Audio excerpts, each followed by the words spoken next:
Bonjour mes amis nomis, l'activité météorologique mondiale m'oblige à réagir, je sors de mes gonds, je suis complètement catastrophé de tout ce qui se passe. Je suis parti de chez moi à Nîmes, il faisait 43 degrés à l'ombre, je n'ai jamais vu ça. Là je suis en Crète, voilà le paysage, je suis en Crète, il fait aussi très chaud d'ailleurs, d'ailleurs je me rafraîchis, je suis pas fou. Cette vidéo c'est un plaidoyer pour la défense du climat, c'est une alerte, c'est une fiction aussi, mais je n'ai même pas pu tout mettre, tout ce qui est plastique, etc., pollution. Partagez, c'est important. Dites ce que vous en pensez dans les commentaires, mettez un petit pouce si vous êtes d'accord avec moi, il est grand temps de réagir, nous sommes tous concernés.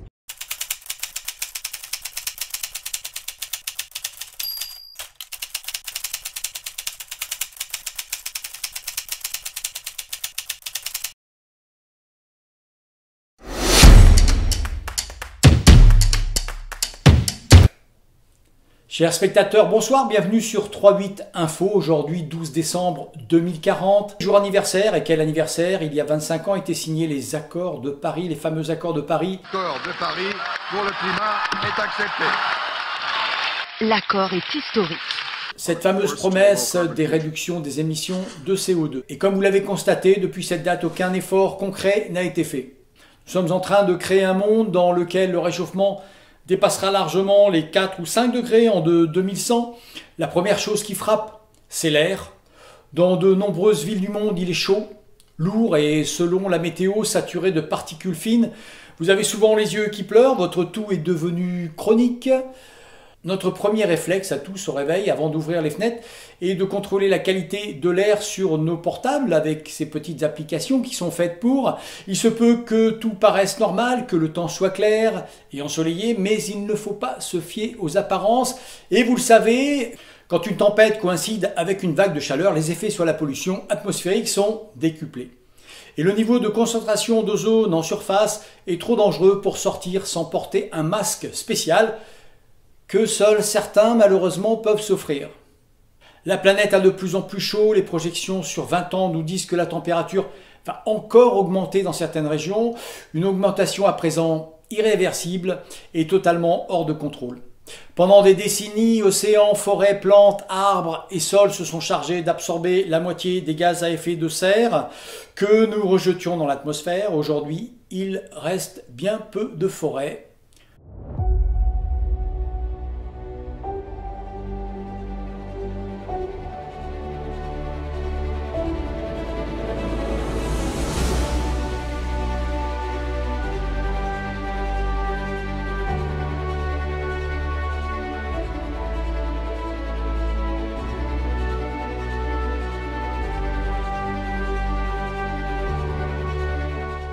La plupart ont été exploitées ou réduites en cendres et le permafrost recrache le CO2 dans un environnement déjà surchargé.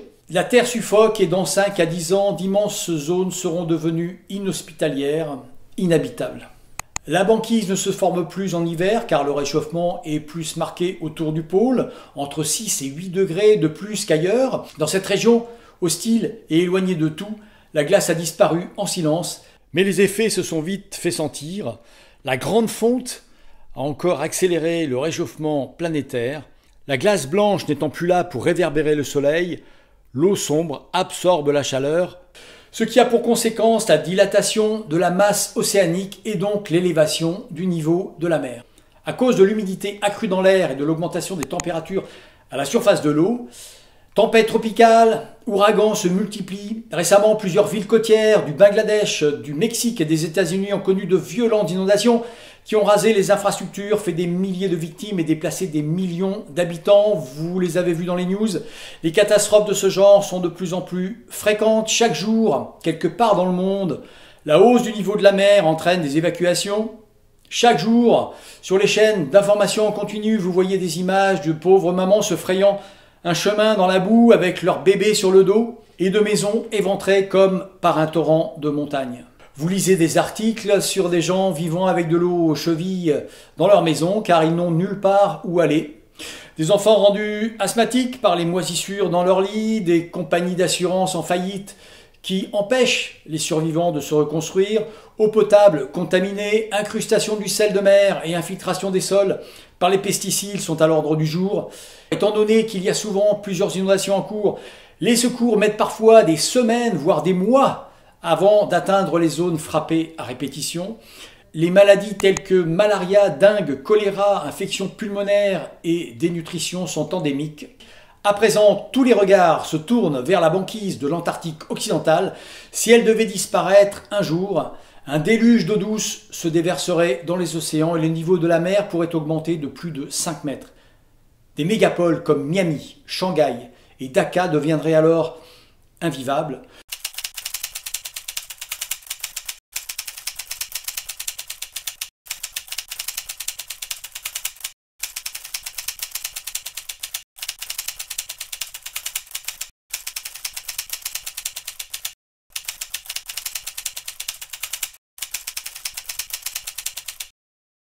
Nouvelles Atlantides éparpillées à la surface du globe, avec seuls leurs gratte-ciel fantomatiques émergeant de l'eau, leurs habitants évacués ou disparus.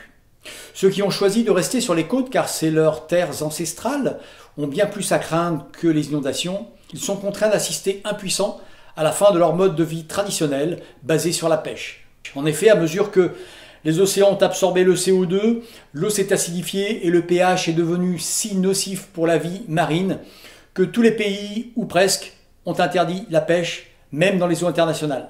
La plupart des gens se résignent à dire qu'il faut profiter du poisson tant qu'il y en a. Un argument difficile à critiquer et applicable à bien des choses vouées à disparaître. Tout le monde se calfeutre chez soi et boit des litres d'eau en rêvant de climatisation. Allongé sur votre canapé, une serviette mouillée sur le visage, vous tentez de vous reposer, de ne pas penser aux pauvres paysans d'Île-de-France qui, malgré la sécheresse et les incendies récurrents, s'évertuent à cultiver du raisin, des olives et du soja, des produits de luxe qui ne sont plus dans vos moyens désormais pour certains. Vous essayez de ne pas trop penser non plus aux 2 milliards d'habitants qui vivent dans les régions les plus chaudes de la planète, où jusqu'à 45 jours par an, le thermomètre grimpe à 60 degrés, température à laquelle le corps humain ne peut pas rester dehors plus de 6 heures, sans quoi il n'est pas capable de se refroidir. C'est le cas dans le centre de l'Inde, par exemple. Alors pendant un temps, les gens l'ont supporté, mais quand vous ne pouvez pas travailler à l'extérieur et que vous trouvez uniquement le sommeil de 4 à 6 heures du matin, car c'est le moment le moins chaud de la journée, il n'y a pas le choix, il faut partir. L'exode massif vers des zones rurales plus respirables a entraîné son lot de problèmes, certaines sont au bord de l'insurrection, et les restrictions d'eau déclenchent des disputes qui finissent en bains de sang. Les glaciers du monde entier disparaissent à une vitesse alarmante, les millions de gens qui en dépendaient dans les Andes, les Alpes et l'Himalaya sont en état d'urgence permanent, peu de neige au sommet des montagnes, en hiver donc absence de fonte progressive au printemps, et un accès à l'eau potable qui se complique d'année en année. À présent, on alterne entre pluies torrentielles qui provoquent des inondations et longues périodes de sécheresse. Les communautés les plus vulnérables, qui ont le moins de ressources, ont déjà vu ce qui arrive quand l'eau devient rare.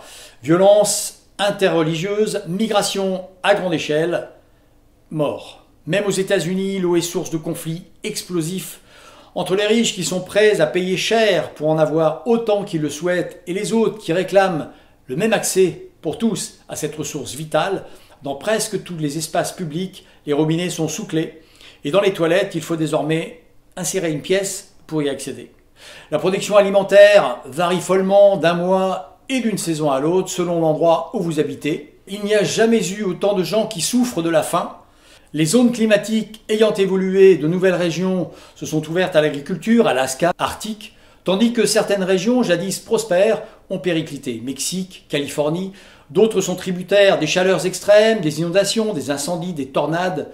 Tout cela rend l'approvisionnement alimentaire très incertain. Une chose n'a pas changé cependant, si vous avez de quoi payer, vous trouverez à manger. Conséquences directes, les émeutes de la faim, les coups d'État et les guerres civiles aggravent encore le sort des plus vulnérables. Les pays développés qui ne veulent pas des réfugiés climatiques ne sont pas à l'abri des conséquences non plus. Les bourses mondiales s'effondrent. Si les nations riches sont déterminées à empêcher les ressources de sortir, elles le sont tout autant à empêcher les réfugiés d'entrer. Depuis que la ceinture équatoriale est devenue difficilement habitable, le flot de migrants partis d'Amérique centrale pour rejoindre le Mexique et les États-Unis est sans fin. D'autres ont mis le cap au sud, vers la pointe du Chili, de l'Argentine.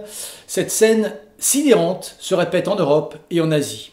La pression politique est maximale et les pays du Nord et du Sud doivent faire un choix, accueillir ou refoulés. Certains laissent entrer les réfugiés, mais dans des conditions proches de l'esclavage.